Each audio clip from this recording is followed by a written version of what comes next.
After renewed Hezbollah activity, is Israel now widening its focus toward another proxy network linked to Iran's supreme leader? With the Red Sea becoming a growing flashpoint, are the Houthis preparing for increased Israeli pressure in the region? Could a strategic Israeli foothold near Yemen mark a turning point in regional proxy dynamics? Or is this escalation still limited in scope? And as speculation grows around Israel's naval capabilities, are Dolphin-class submarines part of a deeper deterrence strategy now being brought into focus? Not only what is described as Mojtaba's deadliest proxy in Hezbollah, Netanyahu is now reportedly considering targeting another proxy group as part of Israel's broader regional security strategy. Reports suggest that Israel is exploring the possibility of establishing a naval presence in Somaliland. The move is being discussed as part of broader regional maritime strategy considerations.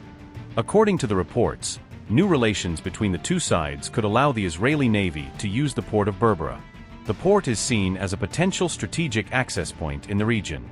The development could also allow Israeli naval access for Dolphin-class submarine operations, according to Military.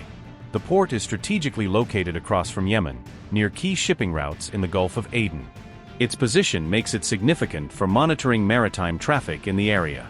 The location would provide Israel with a potential monitoring point over Houthi activity and Iranian movements.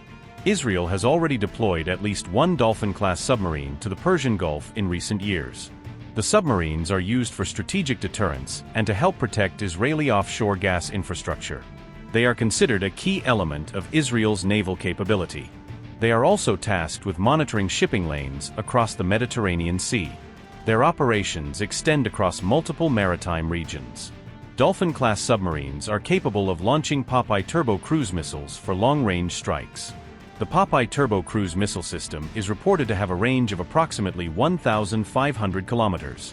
Reports say Somaliland's leadership has welcomed Israeli investment and discussions over port access. However, no formal agreement has been confirmed and there is currently no official confirmation of any permanent submarine deployment in the region. The developments come amid ongoing regional tensions involving Iran and its proxy groups in Lebanon. The situation continues to contribute to wider geopolitical uncertainty.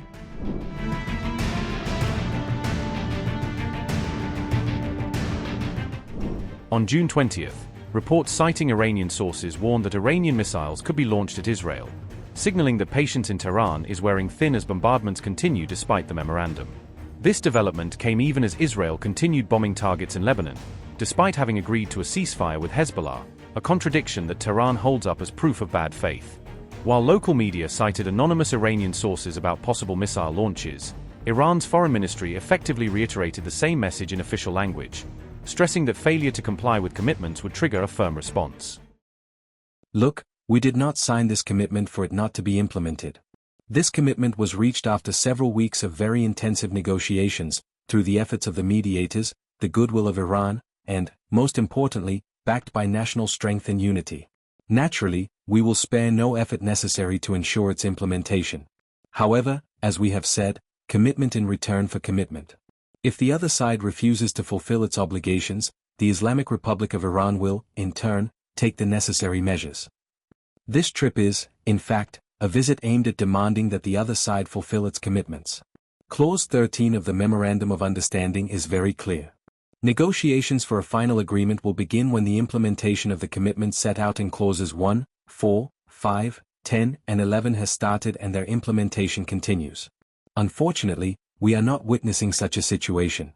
Therefore, during this trip and these talks, we intend to press for the implementation of the other side's commitments and to determine how exactly the other side intends to carry out its obligations.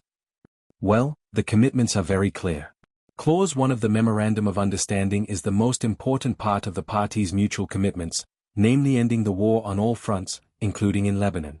We have adhered to our commitments. The other side was obliged to compel those under its influence, specifically the Zionist regime, to cease fire in Lebanon. In this regard, we have seen that they have failed to fulfill their obligations, and this constitutes a clear violation of the ceasefire understanding. In a dramatic move, Iran also moved to shut the Strait of Hormuz, citing what it calls U.S. violations of ceasefire commitments and continued attacks on Lebanon by its ally Israel. Tehran has warned commercial vessels against approaching the crucial choke point, cautioning that their security could be at risk as the situation with the United States and Israel deteriorates again.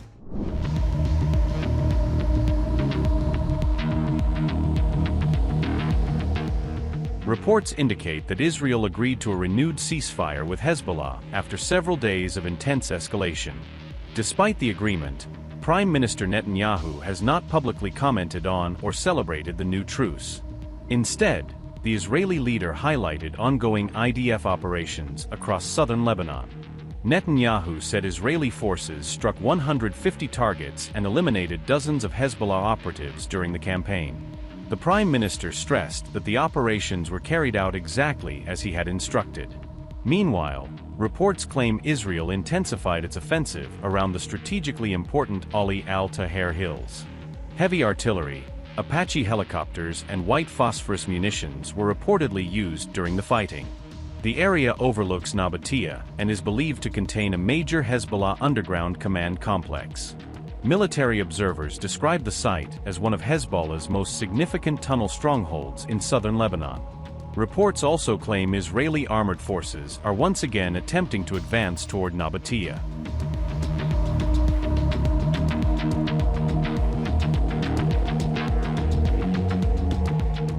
The new ceasefire comes as Washington works to protect its broader diplomatic efforts with Iran and prevent another regional crisis. Officials fear the continued fighting in Lebanon could undermine those negotiations and reignite tensions across the Middle East.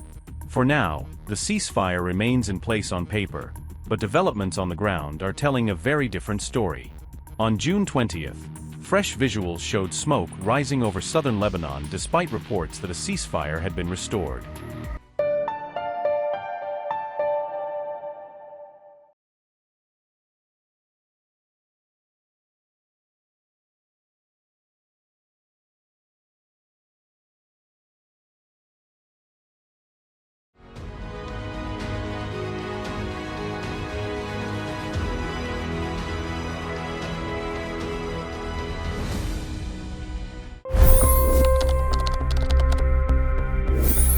$25 crore गरीब गरीबी को परास्त करके बाहर निकले। For the good of our nation, let's work together and let's truly make America great again. The fastest news breaks. Requested PM saying that look, you will have to speak to Putin and to Zelensky. The biggest news makers. The relationship with India is probably the most important bilateral relationship the U.S. will have for the rest of this century. The capital delivered quite an election result today.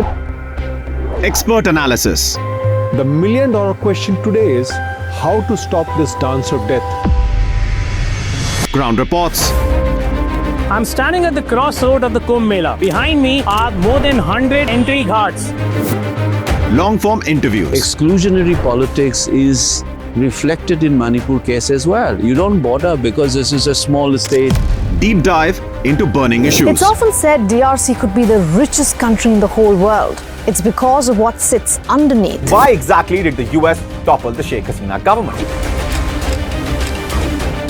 HD videos. We don't just break news, we break it down.